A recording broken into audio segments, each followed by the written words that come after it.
Page 145, exercise 7c, question 7. Fully factorise the right-hand side of each equation, sketch the graph of each equation. So, this is a demo, question A, and then B and C have to go by themselves. A demo of how to, first of all, find a root, and secondly, once you've found a root, factorise fully by doing division. So, the factor theorem, remember, says if f of a equals 0, then x minus a is a factor of f of x. So, if this is equal to f of x, because y and f of x are interchangeable, I'm going to call this g of x, and I'm going to call this one h of x. If, so a, the first bit is to find a factor. So we're going to try always, and questions should work like this unless they give you a different factor. Try always f of 1, f of minus 1, f of 2, f of minus 2, f of 3, f of minus 3. If they don't give you a factor, we're always going to try one of them in that order.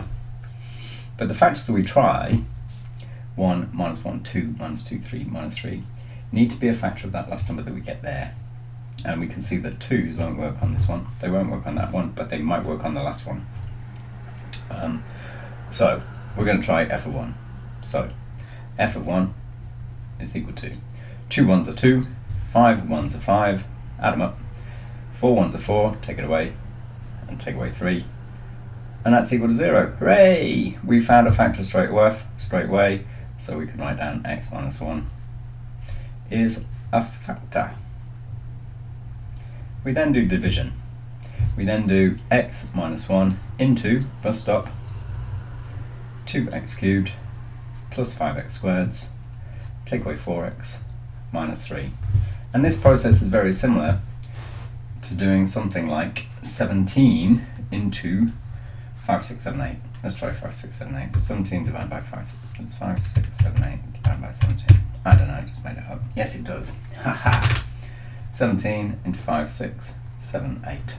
So, here we've got units, tens, hundreds, thousands. Here we've got units, x's, x squareds, x thousands. I mean x cubes. Haha. Right, doing long division this way. What do we times 17 by to get close to but less than 56? And the answer is 3, because 3 17s are 51. So, how many 17s make 56? Well, 3 17s makes 51. So write the 51 underneath and take it away. The answer is 5. And then we bring down the 7. Then we say, how many 17s make 57? And the answer is the same, 3. And then we do 3 times 17 is 51. We do a takeaway and we get 6. Bring the 8 down from there all the way down here. Now we say, what do we times 17 by to give us 68? And the answer is 4.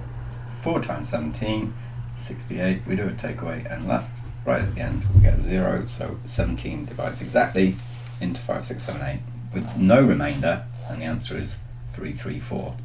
So we do the same here, but the important thing, the hard bit, is the x. So we do the x's, we focus on the x's. What do we times x by to get 2x cubed? The answer is 2x squared, and we write that in the x squared column. Nowhere else, the x squared column. Then we do the same as we did here. 3 17s are 51, 2x squared times our whole factor gives us 2x squared times x, which is that 2x cubed. 2x squared times minus 1 is minus 2x squared. Then we do a takeaway. These two bits will always go away, because that's why we got that number there. 5x squared take away minus 2x squared is 7x squared. Right? This is the place that if you're going to make a mistake, that's where it's going to be. Just here. Taking away a minus. Once we've done that takeaway, we bring down a minus 4x, and then we repeat the process, just like we did here. We said, right, there's our 57 after doing the takeaway. 5 takes away the 5 to leave nothing.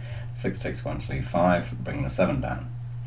Then, what do we times 17 by to give 57? So here, what do we times x by to give 7x squared? and the answer is plus 7x's. Then we do 7x times x minus 1. 7x times x is 7x squared. 7x times minus 1 is minus 7x, and then we do the takeaway. And again, here is where we're going to make a mistake if we make a mistake. These two go away to leave nothing. Minus 4 take away minus 7 is plus 3x's, and we bring down the minus 3. And we're here again. We've done 57 minus 51 is 6, bringing the 8 down, just like we brought the minus 3 down. Then we do the same as we did here. What do we times 17 by to give 68? What do we times x by to give 3x? And the answer is 3. And when we multiply the 3 by the x minus 1, we get very similar to what we got over here. We get 3x minus 3, take it away, and the answer is nothing. So we've got to check that we knew that this was a factor because we'd done that bit first. And when we did the divide, we can see again that it's a factor because the remainder is nothing. Yeah, it divides exactly, the cubic that we started with divides exactly by the linear factor because there's a 0 here. If you don't get 0, you've made a mistake. The first place you might have made a mistake is that you have got the wrong factor. That's not likely. The most likely mistake is that when you took away a minus, you didn't make it a plus. You got a mistake when you took away a minus, either there, in this case, or there. So we can write now, and we should. So I'm going to put an asterisk next to this. F of x can now be written as x minus 1 times 2x squared plus 7x plus 3. And then all we've got to do is factorise the quad, x minus 1 times 2x plus 6, which is x plus the 3, and 2x plus 1.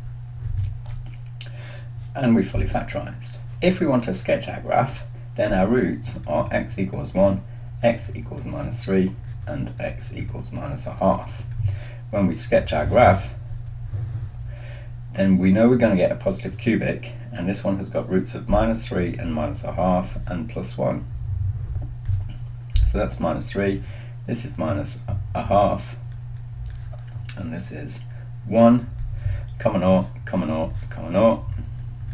Those are our x-intercepts, and our y-intercept, which we need to note, is the minus 3 that we started with in the equation, 0 minus 3. We get that one, the 0 minus 3, when we substitute x is 0. This is 0, that's 0, that's 0, and we're left with minus 3. He says writing minus 0, 3. 0 minus 3 is that point there.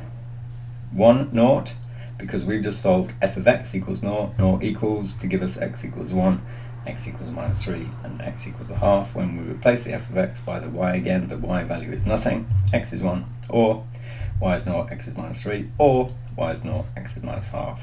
So that's why we get these intersects on the x-axis, which is the line y equals nothing. This is the y-axis when x equals nothing. So that's why we get that sketch.